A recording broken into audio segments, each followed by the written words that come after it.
ছোৱালীজনীক ঘৰৰ পৰা উলিয়াব পাৰিলেহে মোৰ চিন্তা দূৰ হ'ব। এইখিনিয়ে ভাল সময় আৰু এতিয়াই তাইক ঘৰৰ পৰা উলিয়াব লাগিব। অদিতি আৰু এইখন ঘৰত থাকিব নোৱাৰিব।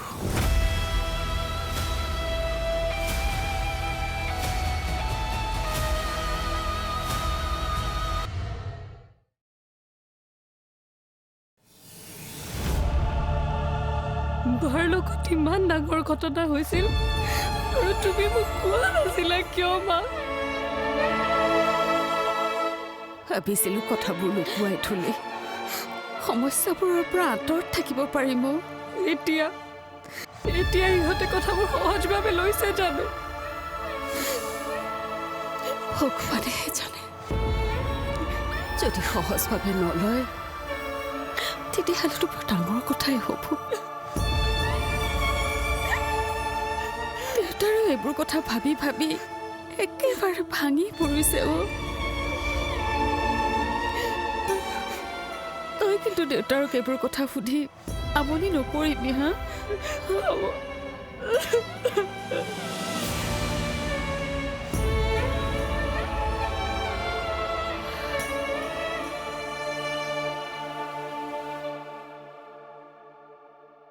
মই এটা কথা ভাবিছোঁ নীৰৱ। কথাটো মই তোৰ মাৰৰ লগতো আলোচনা কৰিছোঁ। যদি তই মোৰ মতে কাম কৰ তেনেহ'লে ভৱিষ্যতে তোৰ অশান্তিবোৰ নাথাকিব। কি দেউতা?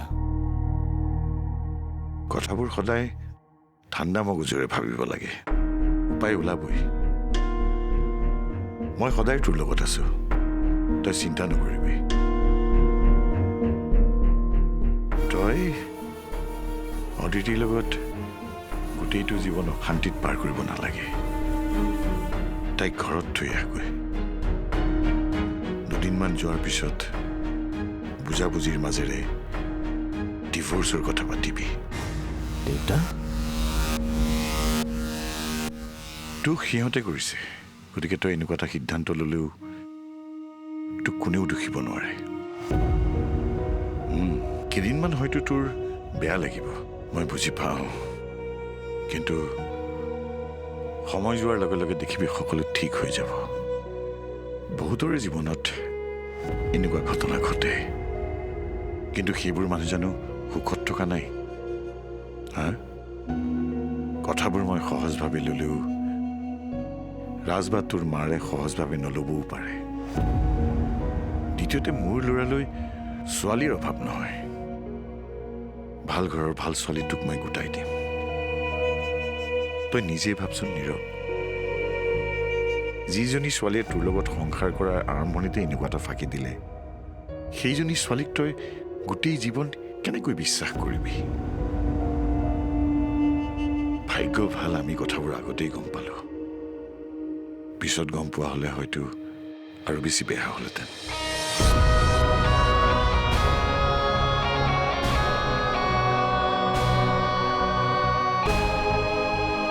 মাজনী, অহাৰ সময়ত তোৰ লগত ভালকৈ কথা পতাই নহ'ল। হ'ব মা, তই সাহস নেহেৰুৱাবি। একো নহয় দে, কিজানি কিবা ভালৰ কাৰণে কথাবোৰ হৈ আছে। আনে নহ'লেও অন্ততঃ নীৰৱে তোক বুজি পাব চাবি। মই সেইবাবে তোমালোকক বাৰে বাৰে কৈ আছিলো যে মই বিয়া নহওঁ, কিন্তু মোৰ কথা কোনেও নুশুনিলে। মোৰ বাবে তোমালোকে আঁঠু ল'ব লগা হ'ল। এইটোনো কি ডাঙৰ কথা হ'ল আই? মোৰ ছোৱালীজনীক মই কিমান কষ্ট কৰি ডাঙৰ কৰিছো।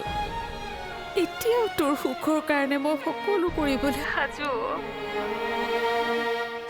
আঁঠু ল'লো কি হ'ল? আমাৰতো সন্মান শেষ হৈ যোৱা নাই। মাত্ৰ তই সুখত থাক।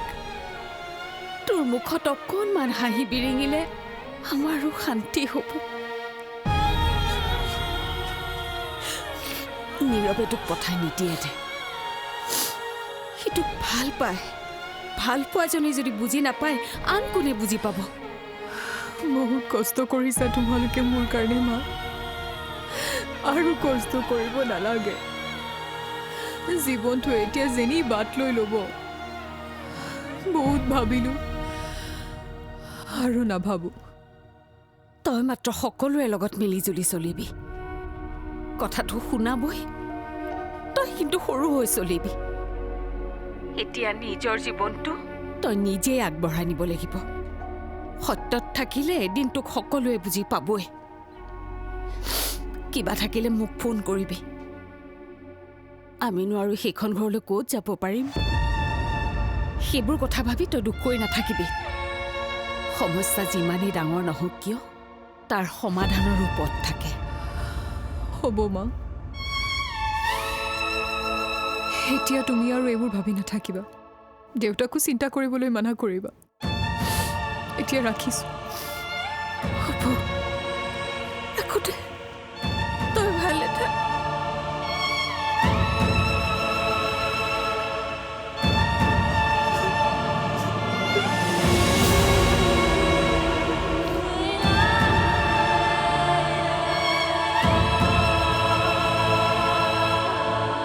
মই কৃপালৰ লগত কথা পাতিলোঁ সিহঁতৰ ডিভোৰ্চৰ কামখিনি কৰাই দিব খালি আমাৰ এই মূৰ্খটোৱে এই ছোৱালীজনীৰ মুহত বন্দী হৈ নাথাকিলে ৰক্ষা হ'ব যেনেকৈ নহওক তাইক এইখন ঘৰৰ পৰা উলিয়াই পঠিয়াবই লাগিব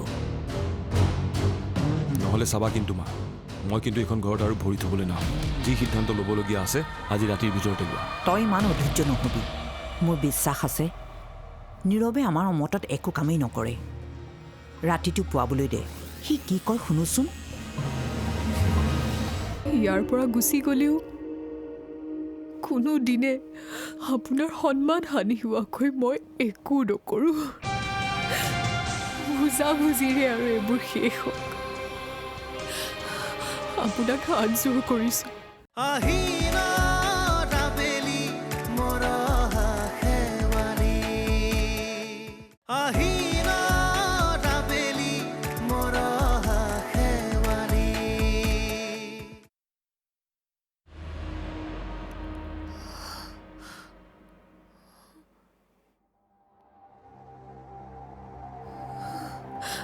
আপুনি এনেকৈ নাথাকিব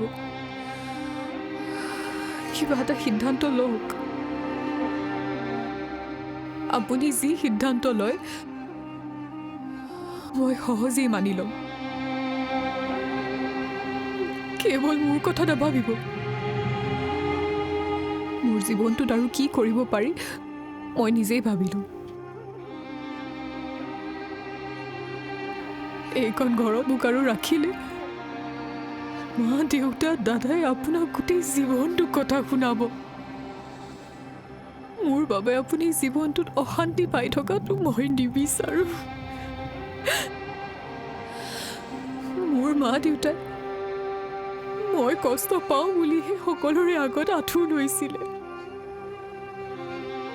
মা দেউতা যে সন্তানৰ কাৰণে ইমান কণটো কৰিবই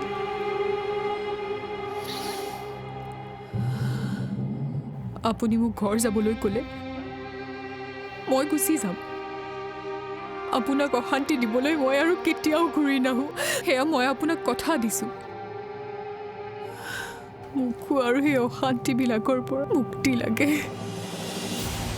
এতিয়া তুমি মোক সিদ্ধান্ত লোৱাৰ কথা কৈছা এতিয়া কি সিদ্ধান্ত ল'ম মই কোনটো সিদ্ধান্ত ল'লে ভাল হ'ব কি কৰিলে মোৰ জীৱনলৈ আকৌ শান্তি ঘূৰি আহিব মই একো বুজি পোৱা নাই মোৰ ঘৰখনে তোমাক নিবিচাৰে তোমাৰ মা দেউতাই তুমি ইয়াত থকাটো বিচাৰে তুমি এই অশান্তিৰ পৰা মুক্তি বিচাৰা আৰু মই কি বিচাৰোঁ সেয়া কোনোবাই ভাবি চাইছেনে সকলোৱে কেৱল নিজৰ মন্তব্য দিছে আৰে মই এইবোৰ কথা কাক কম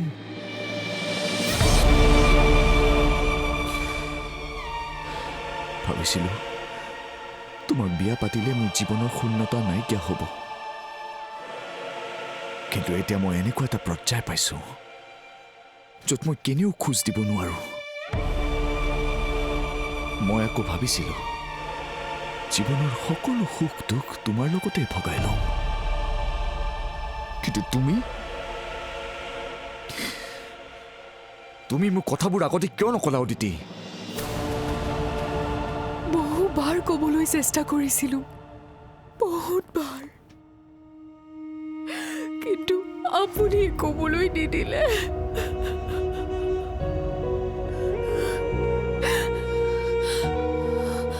এতিয়াও দেৰি হোৱা নাই। মোৰ জীৱনৰ চিন্তা আপুনি কৰিব নালাগে।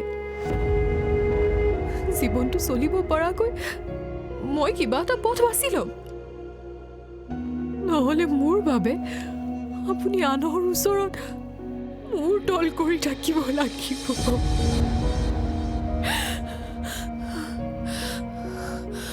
মা, দেউতা, দাদা সকলোবোৰ আপোনাৰ লগত থাকিব। লাহে লাহে আপোনাৰ জীৱনটোও গতি ল'ব। মোৰ মা দেউতাক কেনেদৰে বুজাব লাগে মই বুজাম। ইয়াৰ পৰা গুচি গ'লেও কোনো দিনে আপোনাৰ সন্মান হানি হোৱাকৈ মই একো নকৰোঁ। বুজাবুজিৰে আৰু এইবোৰ শেষ হওক। আপোনাক হাত জোৰ কৰিছোঁ, আৱেগিকৈ একো সিদ্ধান্ত নল'ব।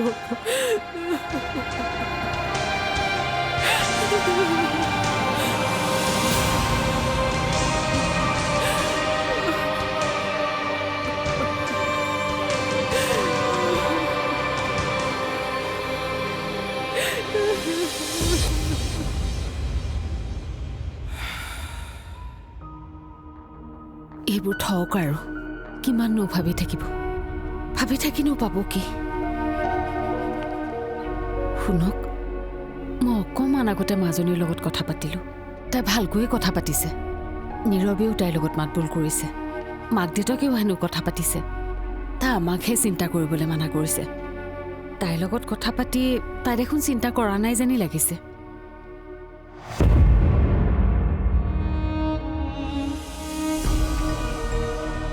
বন্তি, তুমি মোক মিছা সান্তনা দিব নালাগে। এই বয়সতনো আৰু কিমান ফাঁকি দিম কোৱাচোন?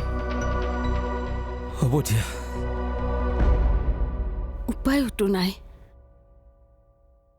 সময় আমাক যেনিয়ে নিছে, আমিও তেনিয়ে গৈ আছোঁ। জীৱনটোৱে দেখোন কিবা হাতৰ যেন হৈ গৈছে। আজিকালি চিন্তা কৰি কৰি আপোনাৰো গাটো বেয়া হৈছে। চিন্তাতকৈ ডাঙৰ বেমাৰ জানো কিবা আছে? হয় দিয়া, এতিয়া চিন্তা কৰি পাম কি আৰু পাবলৈ আছেনো কি? তুমি হিচাপ কৰি চোৱাচোন, জীৱনটোত যিমান পালোঁ তাতকৈ বেছি হেৰুৱালোঁ। ডাঙৰজনীৰ লগত উপজা ঠাইখন তেজিলোঁ। এতিয়া দেখিছোঁ সৰুজনীৰ জীৱন গঢ়িবলৈ গৈ এইখন ঠাইও তেজিব লাগিব। নালাগে, এতিয়া আৰু এইখন ঠাইৰ পৰা আমি কেনিও নাযাওঁ। এইখনেই আমাৰ ঘৰ, ইয়াতে থাকিম আমি। আমাৰ দৰে অৱস্থা কোনো পিতৃ মাতৃয়ে যাতে নহয় তাকেই কামনা কৰিছোঁ। হেৰা, যিমানেই জীৱনটোত জোৰা টাপলি মাৰি আগবাঢ়িছোঁ, সিমানেই দেখোন উজুতি খাই খোজ দিছোঁ। মোৰ ল'ৰাৰ ওপৰত মোৰ বিশ্বাস আছে। সি কি সিদ্ধান্ত ল'ব লাগে কালি ৰাতি তাক মই কৈছোঁ। সি মোৰ কথা ৰাখিব। আজি হয়তো সি ফৰ্মেলি অদিতিক কথাবোৰ ক'ব।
Good morning uncle. মৰ্ণিং কৃপাল, আহা বহা। ৰাজে মোক মাতি পঠাইছিল। গম পাইছোঁ, তুমিতো আমাৰ ঘৰৰ কথাবোৰ গম পাইছাই। হয়, গম পাইছোঁ। এতিয়া কোৱাচোন, কি কৰিলে এই সমস্যাবোৰৰ পৰা পৰিত্ৰাণ পাব পৰা যাব? চোৱা, সন্মুখত ইলেকশ্যন। এই কেছটোৰ কাৰণে যাতে ৰাজৰ কেৰিয়াৰত একো সমস্যাৰ সৃষ্টি নহয়। সেয়া মই সকলো বুজিছোঁ, আপুনি চিন্তাই নকৰিব। মই আপোনালোকৰ ঘৰখনক বিপদত পৰিব দিম নেকি? বুজিছোঁ। সকলো হ'ব। তাৰ আগতে মই জানিব লাগিব নীৰৱে কি সিদ্ধান্ত ল'লে। নীৰৱৰ সিদ্ধান্তৰ ওপৰতে সকলোবোৰ নিৰ্ভৰ কৰিছে। নীৰৱ আৰু অদিতিয়ে যদি ইজনে আনজনক এৰি থাকিবলৈ অমান্তি হয়, কোনো আইনে তেওঁলোকক বিচ্ছেদ কৰিব নোৱাৰে। আইনৰ চকুত বিচ্ছেদ কৰিব খোজাজনহে জগৰীয়া। মোৰ ল'ৰাৰ ওপৰত মোৰ বিশ্বাস আছে। সি কি সিদ্ধান্ত ল'ব লাগে কালি ৰাতি তাক মই কৈছোঁ। সি মোৰ কথা ৰাখিব। আজি হয়তো সি ফৰ্মেলি অদিতিক কথাবোৰ ক'ব, আৰু আমি ভবামতেই যদি সকলোবোৰ হয়, তেন্তে অদিতিক সসন্মানে নি ঘৰত থৈ আহিব। হয়। অঁ, নীৰৱ আহিছে। নীৰৱ, আহ বহ। তই অদিতিক কথাবোৰ ক'লিনে?